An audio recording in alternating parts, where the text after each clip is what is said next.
The Johto region is such a beautiful place, as not only is there so much to explore within the region, but almost everywhere you go in Johto has stories of the past. Not to mention, so many landmarks tell Johto's history as well as how the region came to be, as it was the very first region that established the lore, not just of the world, but also of the legendary Pokemon. Yep, Johto also introduced so many legendary Pokemon, like Ho-Oh, the Gold Guardian of the Sky, Lugia, the Silver Guardian of the Deep, and the legendary beast, Raikou, Entei, and Suicune. Also, let's not forget the mythical time traveler, Celebi. The Johto games are also considered some of the best in the series. While some see the original Gold, Silver, and Crystal as masterpieces, there are also those who see the remakes of Heart Gold and Soul Silver as some of the best remakes ever made. However, despite all the good the Johto region had going for it and its games, it does have many problems as a region on its own. While yes, the good shines through, upon playing Johto again, you may notice a lot of things as you play through this time and realize not everything is as amazing as it seems. For our Johto journey, we're looking back at the region and its games 25 and 15 years later, looking at all the problems with each of them. Every game in the series has its fair share of problems, so let's talk about the many problems that plague the Johto region and its games. First of all, the gym leaders. And don't get me wrong, I love a good challenge, and I miss when gym leaders were tougher, but it's the teams that they use that rub me the wrong way. You'd think for a region that introduced 100 brand new Pokemon that we'd have Johto gym leaders use teams full of them. However, you'd be mistaken. As you see, out of all 8 Johto gym leaders, only 4 of them use a Johto Pokemon on their team, and it's only one being their signature Pokemon. What's even more insane is that for Kanto, the Elite 4 members use at least one Johto Pokemon for their teams, and in the post-game Kanto gym battles, out of all 8 gym leaders in Kanto, 5 of them use a Johto Pokemon for their gym teams. This means that there are more Kanto trainers that use Johto Pokemon than Johto trainers. The Kanto region introduced 151 Pokemon, and it was clear from day one that you gotta catch them all. But to make this task a bit harder, they came up with a brilliant idea for players: version exclusives, as some Pokemon can only be found in one game and some can only be found in the other, which made it a lot of fun as well as what made trading really cool. The Johto region and its games came into the picture and introduced 100 brand new Pokemon for the series, with new types, brand new dual typings, as well as amazing ways to evolve them. However, you sadly cannot get them all, as not just because some Pokemon are version exclusives, it's because some Johto Pokemon can only be found in the Kanto region. While yes, it did make the game fun to see what other Johto Pokemon you could catch in post-game Kanto, it was also annoying as there were some Pokemon whose types as well as powers would have been rather helpful for your team on your Johto adventure, rather than later in Kanto's post-game.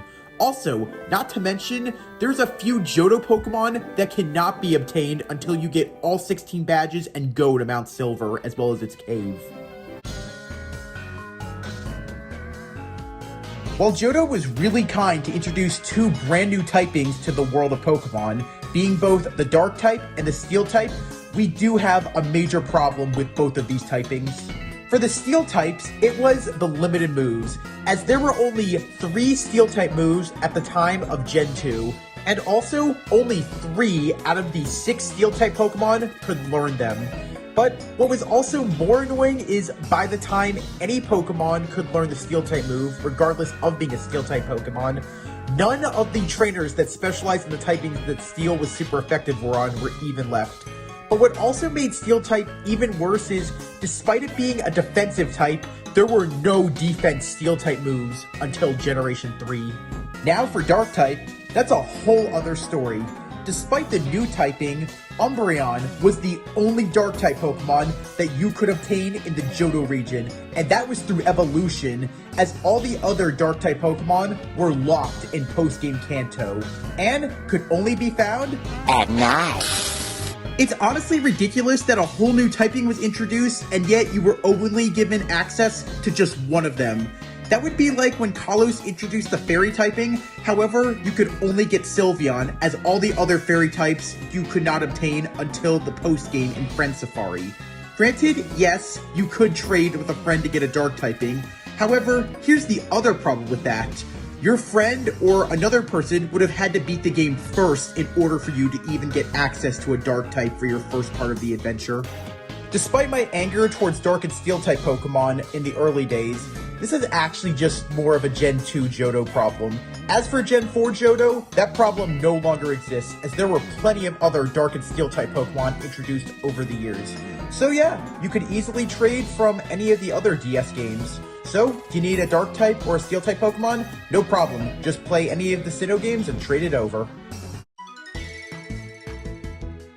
While it's awesome that you could choose a Kanto starter from Professor Oak, and this was the very first game that you could choose multiple starters, I think it would have been better had Professor Oak let you choose a starter the moment you came into Kanto from the SS Aqua, instead of the post-game. At that point, there's really nothing left to do. All the gyms are beat, and all the trainers that you can rematch will have Pokemon in very high levels. Also, since you took on Red, who had very high levels, none of your Pokemon can really give it anything or really do anything at this point. So yeah, all you can really do is just challenge the Elite Four or do rematches and just swap in, swap out.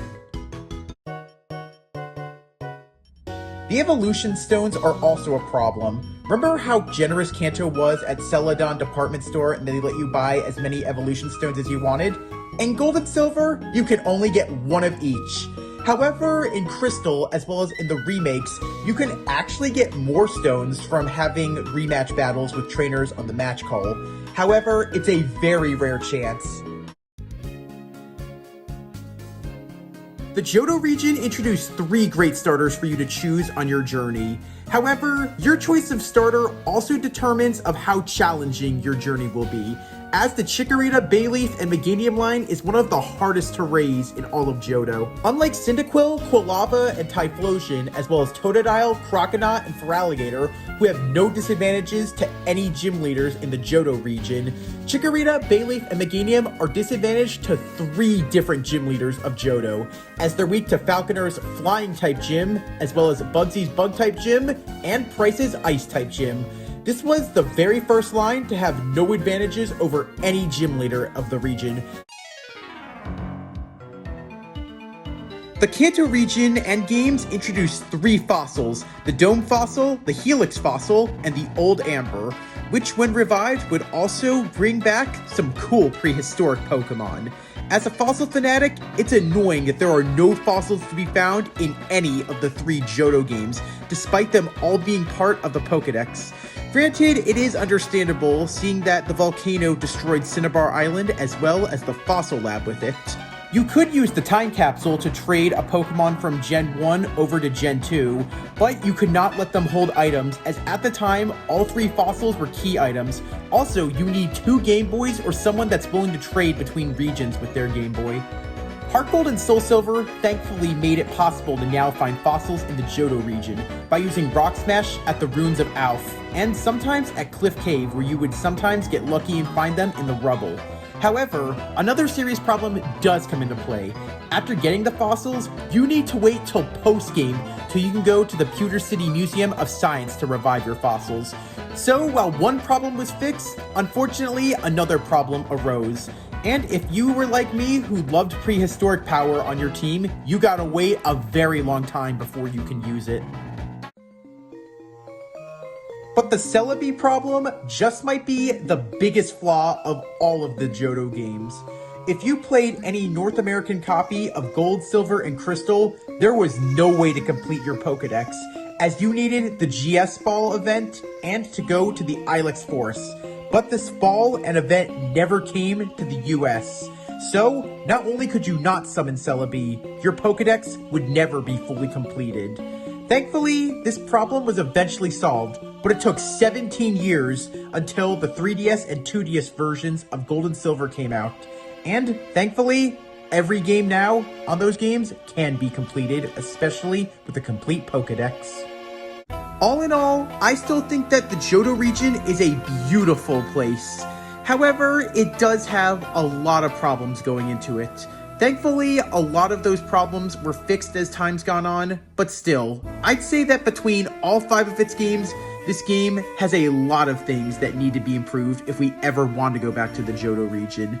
Did I miss a problem of the Johto region, or did I cover almost everything that there is to be talked about with the problems it has? Thanks so much for watching, trainers. I hope that you leave comments below telling me what I missed, or if I actually covered what really annoyed you as well. If you like what you saw, please leave a like.